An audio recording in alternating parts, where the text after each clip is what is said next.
जय हिंद प्यारे बच्चों, आप सभी को रियल एजुकेशन चैनल पर स्वागत है। तो आप लोग कैसे हैं? मैं उम्मीद करता हूं कि आप लोग बढ़िया होंगे।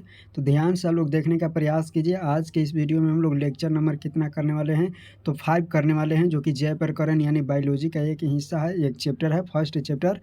उसका हम लोग जो है लेक्चर नंबर 5 करने वाले हैं। जो स्टूडेंट 4 लेक्चर नहीं देखे हैं, वो जाकर अपने जो है वीडियो के डिस्क्रिप्शन में लिंक दे दिया गया है, आप वहां से जाकर आप देख सकते हैं। तो ध्यान से आप लोग देखने का प्रयास कीजिए। जो स्टूडेंट न्यू है वो सबसे पहले चैनल को सब्सक्राइब कर दीजिए और बेल आइकन को ऑल जरूर कर दीजिए। उसके बाद वीडियो को आप लोग लाइक ज़रूर कीजिएगा और अपने दोस्तों के भी पास शेयर कीजिएगा। तो ध्यान से आप लोग देखने का प्रयास कीजिए। हम लोग प्रश्न यहाँ से छोड़े थे, जो कि बताए थे कि कल इस वीडियो में हम लोग यहाँ से देखने वाले थे, यानी देखने वाले हैं, जो कि आज हम लोग यहाँ से कवर करेंगे। तो ध्यान से लोग देखने का प्रयास कीजिए। कहता है कि यहाँ पे विभिन्न प्रकार के प्राणी संभोजी सजीवों का उल्लेख करें, यानी जो अलग अलग प्राणी संभोजी सजीव हैं उसके बारे में वर्णन करना है। हम लोग एक प्रकार के प्राणी संभोजी जीव है, यानी मनुष्य एक प्रकार के प्राणी संभोजी जीव के अंतर्गत आता है, यानी प्राणी संपोषण हम लोग में पाया जाता है मनुष्यों में।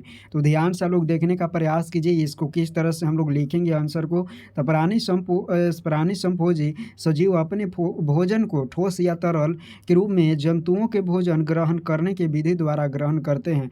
ऐसे प्राणियों का भोजन संपूर्ण पादप या अन्य प्राणी अथवा उनके कुछ भाग होते हैं। भोजन के स्रोतों के आधार पर प्राणी संभोजी निम्न प्रकार के होते हैं। पहला शाकाहारी, दूसरा मांसाहारी और तीसरा सर्वाहारी। सौ जाति जो है भक्षक, अपशिष्ट भोजी, जो है परभक्षी कीट, और उसके बाद आता है यहाँ पे तो कीटभक्षी, और यहाँ पे अपघटक, मत्स्य भक्षी, यानी ध्यानपोषी। तो ये इत्यादि जो जीव हैं ये एक प्रकार के क्या है, यह एक प्रकार के वर्गों के बारे में वर्णन किया गया है। ये क्या है, एक प्रकार के वर्ग है। यानी शाकाहारी क्या है, तो एक प्रकार के वर्ग है। शाकाहारी के अंतर्गत जितने भी जीव जंतु आते हैं वो सारे चीज़ का वर्णन एक मिलता है। किस में आता है, तो प्राणी संभोजी में आता है।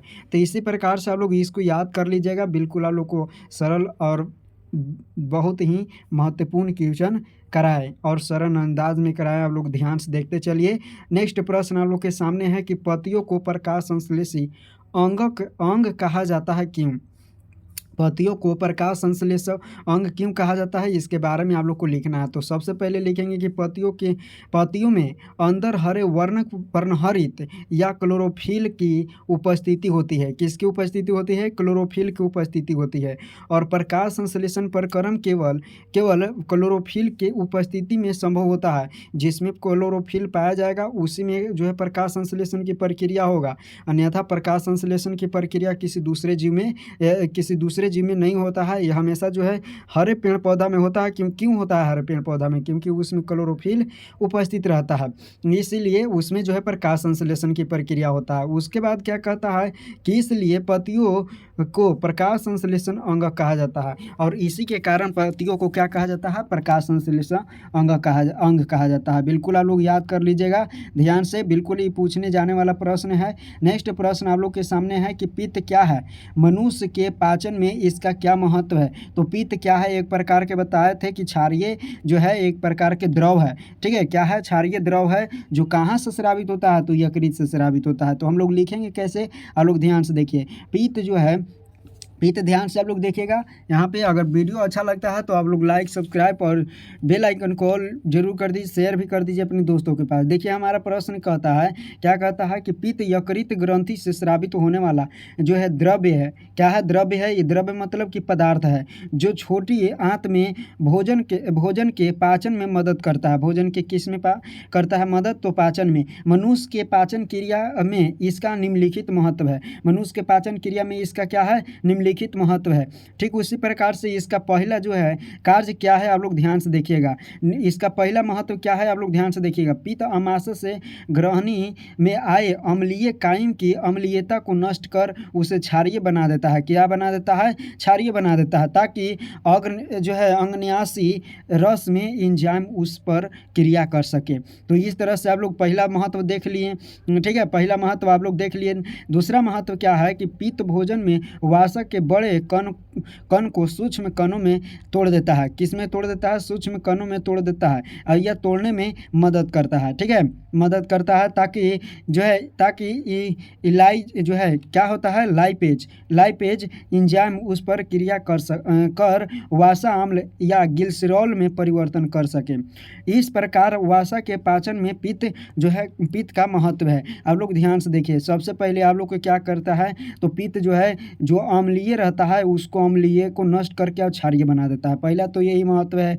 उसके बाद ये एंजाइम रस उस पर क्रिया किसके लिए करता है ऐसा, क्योंकि एंजाइम जो उसमें अग्न्याशय में एंजाइम पाया जाता है ताकि उस पर बढ़िया से क्रिया कर सके। दूसरा है कि यह वसा को, ठीक है, वसा के जो बड़े बड़े कण रहता है उसको छोटे छोटे कणों में यानी सूक्ष्म कणों में तोड़ने में मदद करता है ताकि लाइपेज एंजाइम उस पर क्रिया कर वसा अम्ल ग्लिसरॉल में परिवर्तन कर सके। किसमें परिवर्तन कर सके? ग्लिसरॉल में।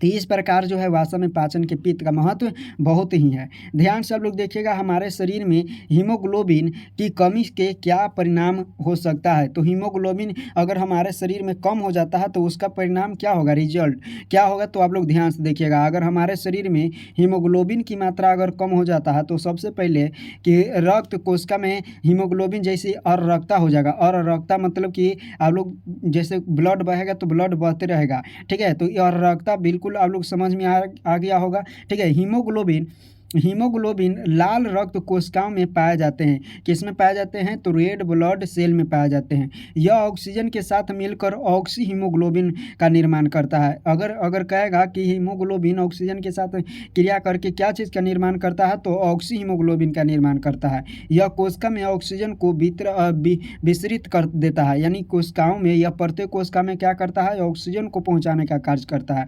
जिससे कोशिकीय श्वसन हो सके। हमारे शरीर में हीमोग्लोबिन की कमी से एनीमिया नामक बीमारी होता है। कौन सी बीमारी कहा कि हीमोग्लोबिन अगर कमी या रक्त कमी हो जाता है, तो कौन सा रक्त कमी मतलब कि क्या चीज़, हीमोग्लोबिन ही कमी होता है। ठीक है, हीमोग्लोबिन ही कम होता है जिसकी वजह से हम लोग कहते हैं कि रक्त की कमी हो गया है। तो रक्त जैसी कम होगा, हीमोग्लोबिन जैसी कम होगा, एनीमिया नामक बीमारी हो जाएगा। लाल रक्त कोशिकाओं की संख्या कम हो जाती है। कोशिका को पूरी तरह ऑक्सीजन नहीं मिल पाता है जिसके कारण कोशिका में श्वसन बाधित होता है। और कोशिका में श्वसन अगर ऑक्सीजन नहीं पहुंचेगा तो सबसे पहले तो एनीमिया हो जाएगा। उसके बाद हमारे शरीर में जगह जगह से लैक्टिक अम्ल स्रावित होगा जो हमारे मांसपेशियों में बहुत दर्द होगा। ठीक है, तो इस तरह से आप लोग समझ में आ गया होगा कि हीमोग्लोबिन का कितना महत्व हमारे शरीर में रखता है। ठीक है, हीमोग्लोबिन नहीं है तो हमारे शरीर के प्रत्येक कोशिका तक जो ऑक्सीजन पहुँचता है वो उस ऑक्सीजन नहीं जा पाएगा। ठीक है, इसके वजह से एनीमिया नामक बीमारी हो जाएगा। नेक्स्ट प्रश्न आप लोग के सामने यहाँ पे क्या कहता है कि लास्का की क्या उपयोगिता है, प्रकाश डालें। यानी लास्का जो है, लास्का को उस पर प्रकाश डालना है, यानी लास्का कहते कि इसको है, इसका उपयोगिता क्या है, इसके बारे में आप लोग को लिखना है। तो सबसे पहले आप लोग समझने का प्रयास कीजिएगा कि लास्का श्वेत संवहनीय संयोजी ऊतक है। वो जो है लाल रक्त कोशिका एक प्रकार के संयोजी ऊतक बताते हैं। संयोजी ऊतक और ये संवहनीय, ठीक है, संवहनीय संयोजी ऊतक है। रक्त प्लाज्मा की कुछ मात्रा कोशिकाओं से विसरित होकर ऊतकों में स्थित कोशिकाओं के बीच रिक्त स्थानों में जो है क्या होता है, प्रविष्ट हो जाते हैं। यह विसरित प्लाज्मा को जो है क्या करता है, ऊतक द्रव या लास्का कहते हैं। लास्का के द्वारा कोशिकाओं में ऑक्सीजन सरलता से भोज्य पदार्थों तथा हार्मोन का विसरण होता है। इसके द्वारा कार्बन डाइऑक्साइड, जल तथा अपशिष्ट पदार्थ जो होता है उसका भी विसरण होता है। तो लास्का के माध्यम से आप लोग जानबे करते होंगे कि लास्का हमारे शरीर में जो हार्मोन होते हैं उसको प्रवाहित करता है। कौन? तो यही करता है कौची, तो लास्का। ठीक है, लास्का करता है। उसके बाद जो अपशिष्ट पदार्थ है, कार्बन डाइऑक्साइड है, इसको छानने का काम कौन करता है, तो यही लास्का करता है। ठीक है, और यह प्लाज्मा के ऊतक द्रव या लास्का भी कहते हैं, इसको प्लाज्मा भी कहते हैं, याद कर लीजिएगा। तो यह जो है एक बार स्क्रीनशॉट ले लीजिएगा, बिल्कुल आप लोग को समझ में आ गया होगा। नेक्स्ट प्रश्न आप लोग के सामने है कि पौधों में मूल मतलब क्या होता है? जड़ी। रोम मूल रोम की कोशिकाओं में जल जल के पहुँचने की विधि का उल्लेख करें। तो क्या होता है कि पेड़-पौधों में पेड़ पौधों में क्या उत्पन्न होता है? तो परासरणीय एक प्रकार के दाब उत्पन्न होता है, परासरणीय दाब उत्पन्न होता है और इसके वजह से जो है मूल रोम कोशिका में क्या हो जाता है? जल समाहित हो जाता है और जैसे मूल रोम कोशिका में जल समाहित होगा, वह क्या होता है? वह थोड़ा-सा ऊपर जाकर और जाइलम में, किसमें? तो जाइलम कोशिकाओं में जल प्रवाहित हो जाता है और जैसे ही जाइलम की कोशिकाओं में, ठीक है, याद कर लीजिएगा जाइलम के कोशिकाओं में यह एक प्रकार की नली है, ठीक है, नली है और इसी नली के माध्यम में पत्ती तक पहुंच जाता है, इसी नली के माध्यम से पत्ती तक पहुंच जाता है। तो हम लोग लिखेंगे कैसे? यहाँ पे देखिए, मृदा से जल का अवशोषण जलीय पौधों में जो है मूल रोम के द्वारा होता है। किसके द्वारा होता है? मूल रोम के द्वारा। कहेगा कि मृत से जो जलीय पौधों में जलीय यहाँ नहीं होगा, ठीक है, जलीय नहीं होगा, ये किसी भी पौधा में होगा, ठीक है। मृदा से जल का अवशोषण पौधों में मूल रोम कोशिकाओं द्वारा होता है। किसके द्वारा होता है? कोशिकाओं द्वारा। मृदा से जल मूलतः विसरण की प्रक्रिया से जो है यहाँ पे मूल होगा, ठीक है, मूल रोम की कोशिकाओं में प्रवेश कर जाता है। किसके कारण? तो विसरण की क्रिया के द्वारा। चूंकि मूल रोम की कोशिकाओं में कोशिका द्रव का प्रसारण दाब भूमि जल के दाब से अधिक होता है, अतः जो है सांद्रता प्रबलता के अनुसार भूमि से मूल रोम का कोशिकाओं की ओर जल का बहाव होता है। और याद कर लीजिएगा, जाइलम नीचे से, यानी नीचे से जो है जल को ऊपर प्रवाहित करता है। नीचे से जल को किस तरह करवाता है प्रवाहित? तो ऊपर की ओर प्रवाहित करता है। तो बिल्कुल आप लोग को समझ में आ गया होगा कि किस तरह से पेड़ पौधों में जो मूल रोम कोशिका होता है उसमें जल पहुंचता है ना। तो देखिए, ध्यान से आप लोग देखिएगा। नेक्स्ट प्रश्न आप लोग के सामने है कि गैसों के अधिकतम विनिमय के लिए जो है यहाँ पे जो है कुपिकाएँ किस प्रकार अभिकल्पित है? तो किस प्रकार अभिकल्पित है, आप लोग ध्यान से देखिएगा।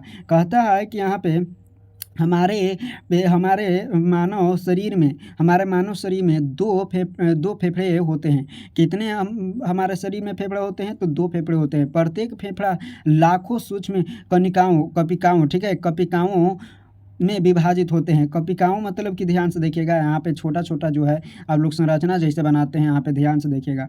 यहाँ पे कुछ इस प्रकार से हम लोग संरचना बनाते हैं, है ना? इस तरह से संरचना बनाते हैं और इसमें जो है संरचना बनाकर इसमें जो है गोल-गोल ऐसे कुछ रहता है इस तरह से। तो इसी को कुपिकाएँ कहते हैं, ठीक है? इसी को क्या कहते हैं? कुपिकाएँ कहते हैं।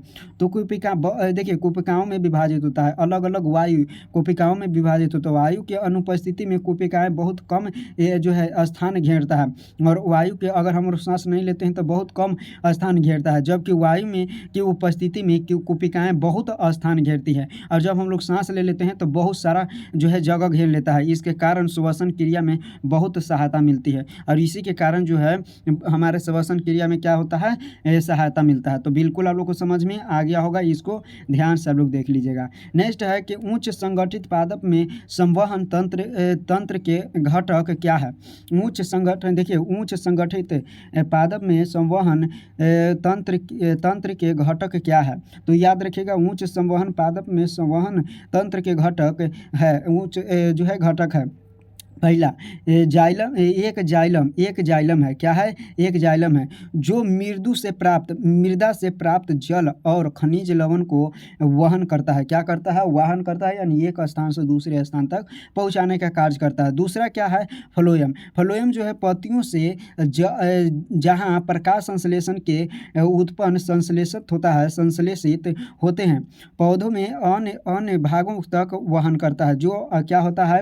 जो भी उत्पाद बनता है, जो प्रोडक्ट बनता है, जो हमारा ग्लूकोज कार्बोहाइड्रेट बनता है, उसको कौन प्रवाहित करने का कार्य करता है? तो उसको करता है फ्लोएम। याद कर लीजिएगा, फ्लोएम, ये ट्रिक याद कर लीजिएगा। फ से फ्लोएम और फ से जो होता है फल। तो फ्लोएम किसको चीज़ के प्रवाहित करेगा? तो फल यानी भोजन को प्रवाहित करेगा।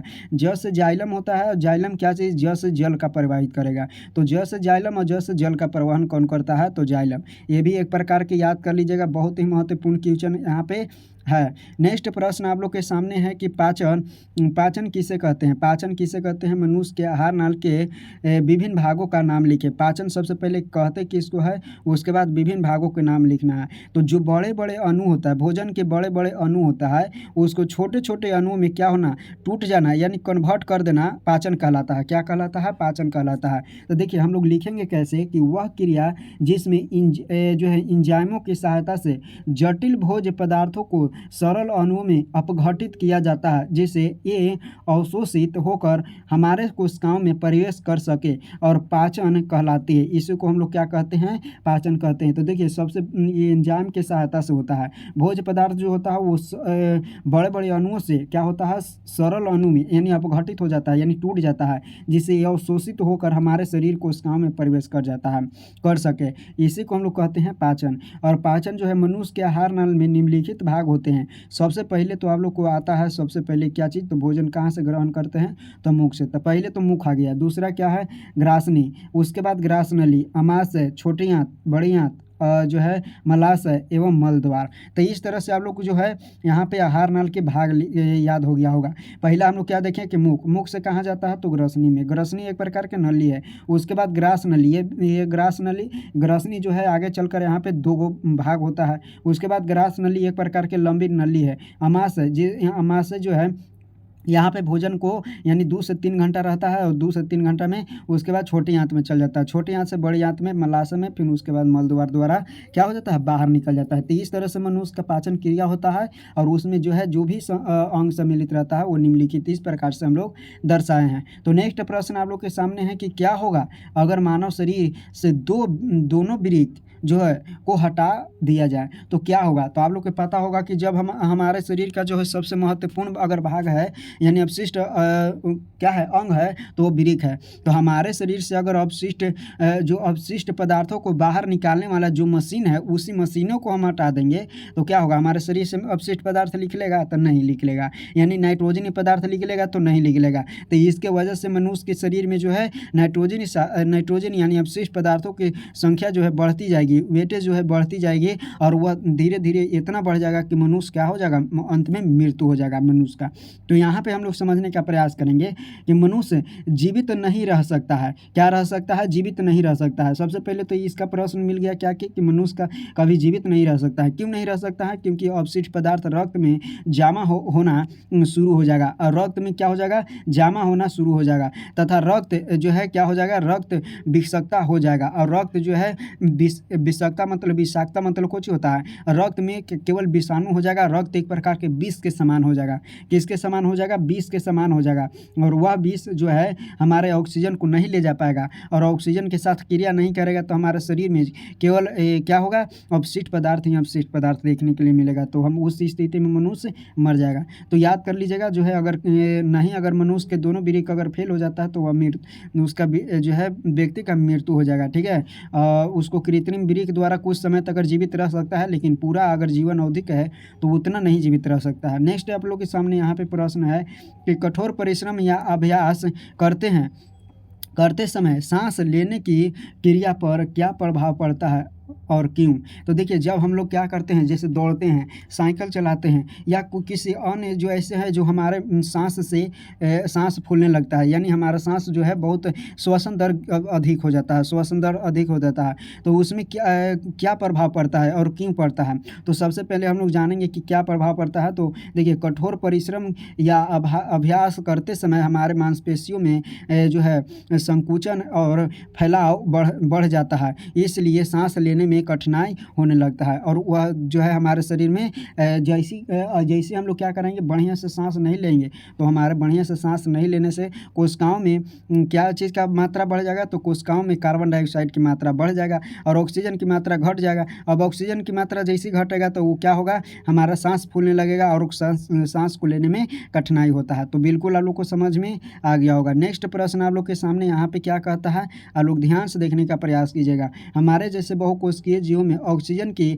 आवश्यकता पूरी करने के लिए विसरण क्यों अपर्याप्त है? यानी हमारे जैसे हम मनुष्य हैं, हम लोग में विसरण क्रिया नहीं होता है। तो क्यों नहीं होता है? पेड़ पौधा में क्यों विसरण क्रिया होता है? तो देखिए हम लोग जो है बड़े एक प्रकार के बड़े आकार के बहुकोशिकीय जीव हैं, जिसमें हम लोग के बहुत लाखों करोड़ों अरबों कोशिका पाया जाता है। और उस कोशिका को, प्रत्येक कोशिका तक ऑक्सीजन को पहुँचाना, ठीक है, ऑक्सीजन को पहुँचाना विसरण क्रिया द्वारा नहीं संभव है। और नहीं संभव है तो इसीलिए जो हम लोग के विशेष अंग पाया जाता है। देखिए, बड़े आकार वाले हमारे जैसे बहुकोशिकीय जीव में सभी कोशिकाओं अपने आसपास के पर्यावरण के सीधे संपर्क में नहीं है। और बात ये भी है कि पर्यावरण के सीधे संपर्क में नहीं रह सकते हैं। क्या हमारे पेट के अंदर जो कोशिका है वो पर्यावरण के सीधे संपर्क में है? तो नहीं। हमारा केवल त्वचा जो है, हमारे जो ऊपर लेयर है, वही केवल संपर्क में है, वातावरण के संपर्क में है। और जब वही हमारे शरीर के प्रत्येक कोशिका तक हम लोग को ऑक्सीजन चाहिए।